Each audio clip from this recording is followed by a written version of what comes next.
Assalamualaikum warahmatullahi wabarakatuh. Baiklah, terlebih dahulu saya mengucapkan terima kasih banyak kepada dosen pembimbing mata kuliah kewirausahaan, yaitu Ibu Reni Endang Sulasri, SE MSI. Baiklah, perkenalkan, nama saya Aisnufia Mila, BP 2001071009, kelas 1C D3 Akuntansi. Baiklah, di sini saya akan mempresentasikan master plan usaha Jasuke Jagung Susu Keju untuk memenuhi tugas kewirausahaan saya. Oke, kita masuk. Yang pertama adalah latar belakang. Jagung merupakan salah satu tanaman yang baik dibudidayakan di Indonesia dan dijadikan sebagai makanan pokok oleh beberapa masyarakat di Indonesia dan belahan lain di dunia selain beras atau padi. Jagung lebih mudah dibudidayakannya jika dibandingkan padi, karena jagung tidak terlalu membutuhkan air yang banyak seperti padi, serta jagung dapat tumbuh di daerah kering sekalipun, asalkan masih dapat kandungan air walaupun dalam kapasitas yang tidak terlalu melimpah. Dalam mengatasi masalah kemiskinan dan meningkatkan swasembada pangan, maka perlu ada suatu usaha nyata yang berkaitan dengan masalah tersebut. Oleh karena itu, saya memilih usaha Jasuke Jagung Susu Keju. Jasuke merupakan makanan ringan yang terbuat dari jagung manis yang dikukus dan dicampur dengan susu keju. Selain mempertimbangkan kemudahan dalam pengelolaan dan proses-proses pembuatannya, dan juga modal untuk bahan-bahannya tidak terlalu banyak, Jasuke juga mudah dijual karena banyak diminati dan memiliki harga yang terjangkau. Makanan ringan ini juga memiliki kandungan gizi yang baik, sehingga wajar jika banyak diminati begitu populer di kalangan dan semua umur. Usaha ini bertujuan untuk memberikan kesempatan untuk mengembangkan kreativitas seseorang dalam berkarya dalam bidang makanan. Selanjutnya itu alasan mengapa saya memilih usaha Jasuke. Saya memilih untuk memproduksi dan memasarkan produk Jasuke karena ingin menciptakan yang berbeda dengan yang ada di pasar-pasar. Selanjutnya adalah tujuan. Tujuan dari usaha saya tersebut adalah yang pertama, proposal ini dibuat untuk memenuhi tugas mata kuliah kewirausahaan. Yang kedua, menjadi mahasiswa lebih kreatif dalam berwirausaha. Yang ketiga, menambah pengalaman dan pengetahuan mengenai berwirausaha. Yang keempat, memenuhi kebutuhan masyarakat. Yang kelima, memajukan kehidupan masyarakat dan memperbaiki kehidupan masyarakat. Yang keenam atau yang terakhir adalah dapat membuat lapangan kerja baru untuk masyarakat dan mengatasi pengangguran. Selanjutnya atau C, yaitu visi dari usaha saya, yaitu mampu bersaing di dunia bisnis dan menciptakan lapangan pekerjaan secara menjadi wirausahawan yang sukses dan menambah penghasilan. Selanjutnya, misi dari usaha saya. Yang pertama, membuat produk yang berkualitas dan bermanfaat bagi konsumen. Yang kedua, lebih menguasai bidang bisnis. Yang ketiga, menjual makanan dengan harga yang sesuai dengan produk yang ditawarkan. Yang keempat, kreatif dan inovatif dalam membuka peluang usaha. Yang kelima atau yang terakhir adalah tekun dan teliti dalam pembuatan produk yang berkualitas. Berikutnya adalah analisis SWOT. Yang pertama adalah kekuatan atau keunggulan. Kekuatan atau keunggulan dari usaha Jasuke adalah harga yang terjangkau, produk mudah dipasarkan, rasa dan bentuk yang lebih modern, kemasan diolah lebih praktis, rapi dan bersih, tidak menggunakan bahan pengawet. Yang kedua adalah kelemahan. Kelemahan dari usaha Jasuke adalah kerugian akibat produk yang rusak. Selanjutnya yang ketiga adalah peluang. Peluang dari usaha Jasuke tersebut adalah banyak yang menyukai makanan ini dari berbagai umur dan makanan yang bergizi. Yang keempat adalah ancaman. Ancaman dari usaha tersebut adalah yaitu adanya pesaing lain. Berikutnya adalah alat-alat pembuatan Jasuke. Di dalam pembuatan Yosuke perlu menggunakan alat-alat seperti panci, parut, pisau, wadah, dan kompor. Berikutnya adalah bahan-bahan untuk pembuatan Yosuke. Bahan-bahannya ada 3. Yang pertama adalah jagung, kedua susu kental manis, yang ketiga adalah keju. Selanjutnya adalah kita masuk kepada cara pembuatan Yosuke jagung susu keju. Yang pertama adalah siapkan alat dan bahan. Yang kedua, kupas jagung dan bersihkan. Yang ketiga adalah rebus jagung dengan air hingga mendidih. Setelah mendidih, lalu keringkan di wadah. Yang keempat adalah sisir jagung dengan pisau. Kelima, beri susu kental manis. Keenam, taburi dengan keju parut. Yang terakhir adalah Yosuke siap disajikan atau dihidangkan. Berikutnya kita masuk kepada marketing MIX. Yang pertama adalah produk. Usaha ini akan memproduksi dan menjual jagung susu keju dengan bahan bakunya adalah jagung manis. Produk yang dihasilkan dapat beraneka ragam dan harganya pun terjangkau.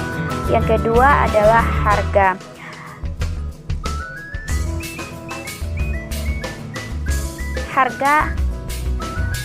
Harga dari usaha tersebut adalah terjangkau untuk masyarakat luas. Yang ketiga adalah tempat, yaitu target adalah di pasar. Target konsumen adalah masyarakat di daerah sekitar dari sebuah golongan baik usia muda ataupun tua. Yang keempat adalah promosi. Untuk mempromosikan usaha tersebut yaitu dengan memasang papan nama di depan tempat usaha. Yang kedua, dari mulut ke mulut yang dilakukan oleh konsumen yang pernah mengonsumsi. Yang ketiga adalah berjualan di sosmed karena kondisi pandemi saat ini. Yang kelima adalah posisi. Posisi atau strategi pemasaran yaitu menetapkan harga yang relatif murah agar semua masyarakat menjangkau harganya. Yang kedua, tempat penjualan strategi. Yang ketiga, melakukan pelayanan terbaik yaitu dengan menerapkan pelayanan prima, sopan, dan ramah. Yang keempat, memenuhi kepuasan permintaan konsumen. Berikutnya kita masuk kepada teori AIDAS, yaitu yang pertama adalah perhatian. Pada tahap ini, penjual harus berusaha agar calon pembeli memperhatikan penawaran yang dilakukan calon pembeli untuk mendapatkan perhatian dari calon pembeli. Penjual harus memperhatikan sikap, tindak tanduk, bahasa, cara berbicara, dan cara berpakaian. Kesan pertama yang baik akan mempengaruhi positif pada terjadinya penjualan. Yang kedua adalah minat. Pada tahap ini, penjual harus mengubah perhatian calon pembeli menjadi minat yang semakin kuat. Hal ini bisa dilakukan dengan cara menciptakan suasana yang menyenangkan, menanamkan kepercayaan kepada calon pembeli agar merasa dirinya sebagai orang yang penting, memberikan jalan untuk memudah pembeli membuat keputusan, serta melakukan pendekatan kepada calon pembeli. Yang ketiga adalah keinginan. Perlu diketahui bahwa kepuasan calon pembeli dalam mengambil keputusan membeli tidaklah sama. Hal-hal yang dapat mempengaruhinya antara lain adalah faktor pendapatan, jenis kelamin, pendidikan, status sosial, dan sebagainya. Untuk itu, pada tahap ini, penjual harus bisa meyakinkan kepada pembeli dengan menjelaskan keuntungan yang akan didapat calon pembeli apabila calon pembeli membeli produk yang ditawarkan serta kerugian yang dialami jika tidak membeli produk tersebut. Yang keempat adalah tindakan. Pada tahap ini, penjual harus meyakinkan kepada pembeli bahwa keputusan untuk membeli produk yang ditawarkan adalah keputusan yang tepat. Yang kelima atau yang terakhir adalah kepuasan. Pada tahap ini, penjual harus memastikan bahwa kualitas produk yang ditawarkan sesuai dengan yang dijelaskan. Harga yang ditetapkan pun harga yang pantas, sehingga pembeli merasa puas dan selanjutnya menjadi langganan. Untuk itu, serta penjual yang baik adalah penjual yang mampu dan mampu mengarahkan, membimbing dan memberi petunjuk tentang kegunaan maupun efek samping dari produk yang ditawarkan. Selanjutnya adalah anggaran. Di dalam usaha ini perlu ada pendapatan dari penjual. Pendapatan dari penjual adalah 600.000. Biaya pembelian Jasuke atau konsinyasi adalah 500.000. Oleh karena itu, pendapatan dikurang dengan biaya pembelian, maka didapat laba kotor dari penjualan adalah 100.000. Biaya administrasi dan promosi. Nota kontak 2 Rp 5.000 sama dengan 10.000. Brosur 150, 100 sama dengan 5.000. Alat tulis sama dengan 2.500. Alat transportasi sama dengan 20.000. Maka totalnya adalah 37.500. Laba kotor dan dari penjualan akan dikurangkan dengan biaya administrasi dan promosi akan didapat adalah 62.500. Laba bersih penjualan, laba bersih dibagi pendapatan dikali 100% sama dengan 62.000 per 600.000 dikali 100% sama dengan 10,5%. Selanjutnya adalah break even point atau BEP. Terjual adalah 600.000 atau setara dengan 100%. Total biaya variabel adalah 62.500 atau setara dengan 10,5%. Selanjutnya adalah total pendapatan marginal adalah 537.500 atau setara dengan 89,5%. Total biaya tetap adalah 500.000 atau setara dengan 83,3%. Yang terakhir adalah keuntungan laba, yaitu 37.500 atau setara dengan 6,2%. Untuk mencari break even point atau titik balik modal per porsi adalah total biaya tetap per kontribusi marginal per porsi sama dengan 500.000 per 3.000 sama dengan 166 porsi.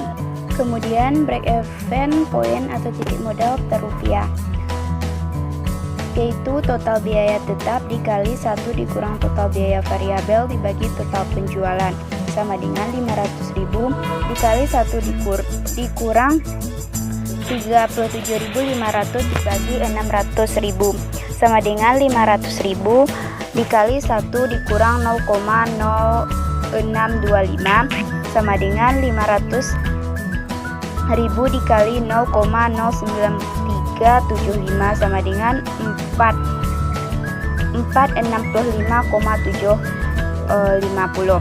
Perhitungan laba rugi, yaitu pendapatan 600.000, kemudian pengadaan produk 500.000, maka didapat laba kotor yaitu 100.000. Kemudian administrasi dan promosi 37.500, maka didapat 62.000. Baiklah, kita masuk kepada yang terakhir adalah penutupan. Di dalam penutupan ini ada 2 poin. Yang pertama adalah kesimpulan.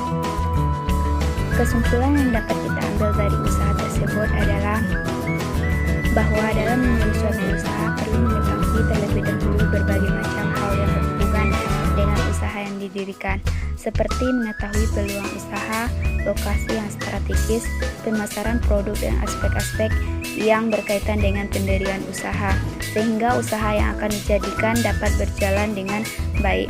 Usaha Jasuke ini merupakan suatu usaha skala kecil yang dapat membantu menciptakan lapangan usaha baru, sehingga mengurangi pengangguran. Usaha ini tidak memerlukan modal yang cukup besar, namun memerlukan perencanaan yang matang. Yang kedua adalah saran.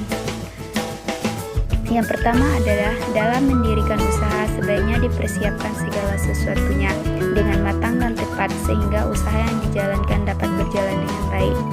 Yang kedua, dalam berwirausaha diperlukan keyakinan, kepercayaan diri, dan keuletan. Yang ketiga, semoga kewirausaha haruslah selalu kreatif dan inovatif serta selalu mengikuti tren dan selera konsumen agar pelanggan tidak mudah bosan. Yang keempat, semangat wirausaha harus selalu tertanam dalam diri kita. Yang kelima adalah jangan mudah menyerah menghadapi berbagai hambatan dan masalah. Mungkin itulah presentasi dari master plan usaha Jasuke saya. Kalau ada kekurangan atau kata-kata yang salah, saya mohon maaf. Assalamualaikum warahmatullahi wabarakatuh.